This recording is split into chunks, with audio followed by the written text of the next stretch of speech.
अखिल भूमंडलीय सर्व शिरोमणि मुनि समाज के संस्थापक आदि मुनीश्वर योगेश्वर सद्गुरुदेव शिव मुनि महाराज की जय। उपस्थित मुनि वृंद, साधु सज्जन वृंद, संत वृंद, साधक वृंद, आध्यात्म ज्ञान के जिज्ञासु और प्रेमियों, सभी श्रोता वृंद, आप सभी को मेरा कोटिशः नमन, सप्रेम जय जीव। तो आध्यात्मिक चर्चा चल रही है और हम लोग सद्गुरुदेव शिव मुनि महाराज रचित ग्रंथ आत्मबल, मनोबल और इच्छा शक्ति के अंतर्गत अध्याय 4 पर चर्चा कर रहे हैं और उसी के अंतर्गत आत्म तत्व के विषय में चर्चा हुई और एक छोटा शीर्षक फिर दिए हैं, इच्छा शक्ति की महानता। आज इस पर चर्चा होगी, है ना। अभी बहुत छोटा छोटा शीर्षक और छोटा छोटा ही पाठ दिए हैं, तो इसी को पढ़ लेते हैं। कहीं यह पृथ्वी चेतन होती और चलती चलती यदि लौट पड़ती तो 8 या 9 बजे के बाद ही यह सूर्य 6 बजे संध्या को पश्चिम की ओर अस्त ना होकर पूर्व की ओर ही अस्त हो जाता। धन्य धन्य सद्गुरुदेव शिव मुनि महाराज की जय। नियम जो बने हुए हैं, प्रकृति उस नियम पर चलती रहती है ना। आत्मदेव की महिमा अपार, इसी को बता रहे हैं सद्गुरु। कहीं यह पृथ्वी चेतन होती अगर, तो चलती चलती यदि लौट पड़ती तो 8 या 9 बजे के बाद ही यह सूर्य 6 बजे संध्या को पश्चिम की ओर अस्त ना होकर पूर्व की ओर ही अस्त हो जाता। लौट पड़ता यदि 8-9 बजे से लौटने लगे तो इधर आगे नहीं बढ़ के इधर पूर्व की ओर ही अस्त हो जाता। 6 बजे संध्या में जब अस्त होता है पश्चिम में सूर्य, उधर ना होकर इधर पूर्व की ओर ही अस्त हो जाता। यदि यह पृथ्वी चलती चलती दोपहर को रुक जाती तो 400 या 500 घंटे तक, या जब तक रुकी रहती तब तक दोपहर ही रह जाता। बड़ी विचित्र बात हो जाएगी अगर नियम बदल जाए, है ना। अगर पृथ्वी के अंदर में चेतनता होती और अगर वो चलती चलती दोपहर को रुक जाती, 400 या 500 घंटे तक यदि रुक जाती तो 400 या 500 घंटे तक दोपहर ही रह जाता।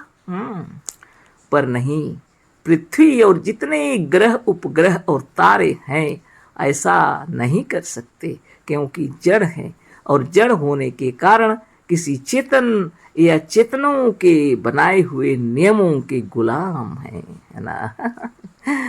ऐसा पृथ्वी नहीं कर सकती है और जितने ग्रह और उपग्रह और तारे हैं सब कोई ऐसा नहीं कर सकते, क्योंकि ये सब जड़ हैं और इसी चेतन या चेतनों के बनाए हुए नियमों के गुलाम हैं।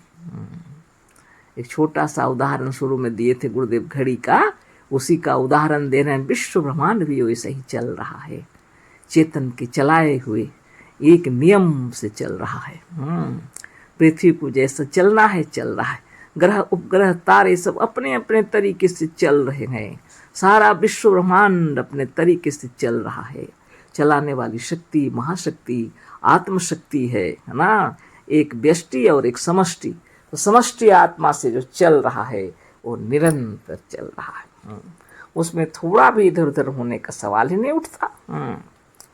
गुरुदेव बतला रहे हैं, यह नियम से बंधे हुए हैं क्योंकि ये जड़ हैं और चेतन ने जो नियम बनाए हैं चेतनों के बनाए हुए नियमों के गुलाम हैं।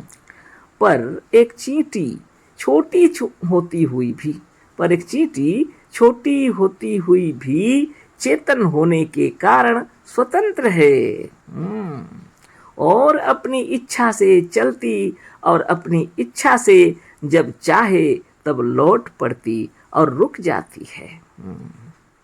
लेकिन चींटी एक छोटी सी चींटी है ना, चलती है, यदि इच्छा हुई तो चल रही है, यदि इच्छा हुई तो लौट पड़ी और इच्छा हुई तो रुक गई, उसकी इच्छा है ना। क्योंकि वह चींटी जो है चेतन है और स्वतंत्र है। चेतन होने के कारण इतनी छोटी एक चींटी भी नियमों की गुलामी से परे है ना। चींटी भी, एक छोटी सी चींटी भी चेतन होने के कारण, है ना, एक चेतनता के कारण, चेतन होने के कारण छोटी सी चींटी भी किसी भी नियम में नहीं बंधी है, नियमों की गुलाम नहीं है वह। नियमों की गुलामी से परे है और इतनी बड़ी पृथ्वी, इतने बड़े ग्रह उपग्रह जड़ होने के कारण परतंत्र हैं।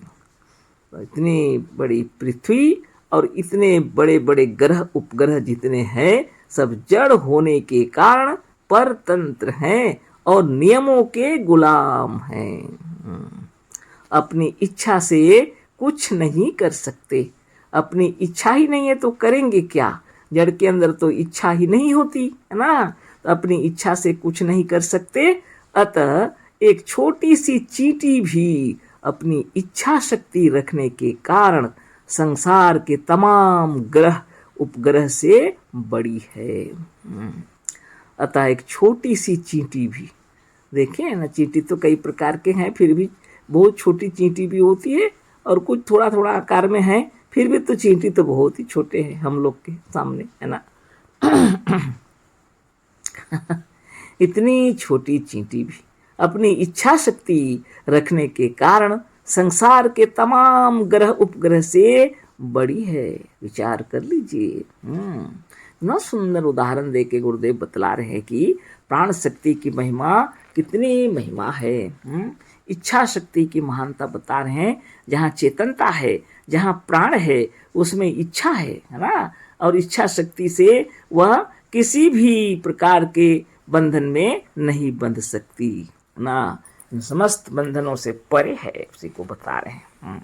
प्रकृति के नियम जो हैं जड़ पदार्थों के साथ है। प्रकृति के नियम को आप अपने तरीके से तोड़ भी सकते हैं।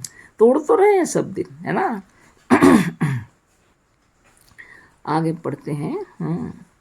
एक चींटी यदि चाहे तो अपनी इच्छा से हिमालय पर्वत के मस्तक पर चढ़ सकती है, पर हिमालय पर्वत कभी अपनी इच्छा से उठकर अधिक क्या एक चींटी के ऊपर भी नहीं चढ़ सकता। इच्छा शक्ति की बात हो रही है। चींटी यदि इच्छा करे तो एक छोटी सी चींटी भी हिमालय पर्वत के शिखर पर चढ़ जाए, मस्तक पर चढ़ जाए। पर हिमालय पर्वत कभी अपनी इच्छा से उठकर अधिक क्या एक चींटी के ऊपर भी नहीं चढ़ सकता, क्योंकि हिमालय के अंदर में प्राण नहीं है, चेतनता नहीं है, इच्छा ही नहीं है, तो करेगा क्या। चींटी यदि चाहे तो अपनी इच्छा शक्ति के प्रयोग से हिमालय पर्वत के शरीर को छेद कर उसमें सुराख कर सकती है। बहुत बड़ी बात है ना। चींटी यदि इच्छा करे, चाहे यदि इच्छा करे यदि, तो अपनी इच्छा शक्ति के प्रयोग से क्या कर सकती है? हिमालय पर्वत के शरीर को छेद कर सकती है, सुराख कर सकती है। पर हिमालय पर्वत अपनी इच्छा से उठकर एक चींटी को भी नहीं मार सकता। पर हिमालय पर्वत अपनी इच्छा से उठकर एक चींटी को भी नहीं मार सकता। अतः चेतन होने के कारण एक चींटी भी विश्व भर के जड़ तत्वों से बड़ी है। खूब विचार कर लीजिए। सद्गुरुदेव कह रहे हैं, अतः चेतन होने के कारण एक चींटी भी विश्व भर के जड़ तत्वों से बड़ी है। अतः आत्मबल, मनोबल और इच्छा शक्ति सबसे बड़ी चीज है। प्रमाणित करके बतला रहे हैं कि आत्मबल, मनोबल और इच्छा शक्ति सबसे बड़ी चीज है ना। खूब विचार कर लीजिए। और इस आत्मबल, मनोबल और ज्ञान बल और योग बल गुरुदेव बतलाए, है ना। आत्मबल, मनोबल, ज्ञान बल और योग बल का आपका आवश्यकता से माने उसका जरूरत पड़ता है आपको। आत्मबल, मनोबल, ज्ञान बल और योग बल बढ़ाने के लिए नित्य योगाभ्यास करना चाहिए। एक छोटी सी चींटी भी जितने तमाम ग्रह उपग्रहों से बड़ी है, हिमालय से बड़ी है। गुरुदेव के कहने का मतलब विश्व में जितने जड़ तत्व हैं उन सब से ये चींटी भी बड़ी है। इसलिए बड़ी है क्योंकि उसके अंदर में चेतना है, उसके अंदर में इच्छा शक्ति है। अपनी इच्छा शक्ति की महिमा बता रहे हैं गुरुदेव, और बता दिए इच्छा शक्ति की महानता। तो बहुत विचारणीय बात है। सिर्फ इच्छा करके चींटी चलती फिरती है, उसकी जैसी इच्छा चलती फिरती है, दौड़ती भागती है ना। जितनी भी छोटी क्यों न रहे, लेकिन हिमालय जैसा पर्वत भी एक थोड़ा भी चींटी को नहीं मार सकता, उसके ऊपर नहीं चढ़ सकता, उसको कोई तकलीफ नहीं दे सकता, क्योंकि उसके अंदर इच्छा नहीं है ना।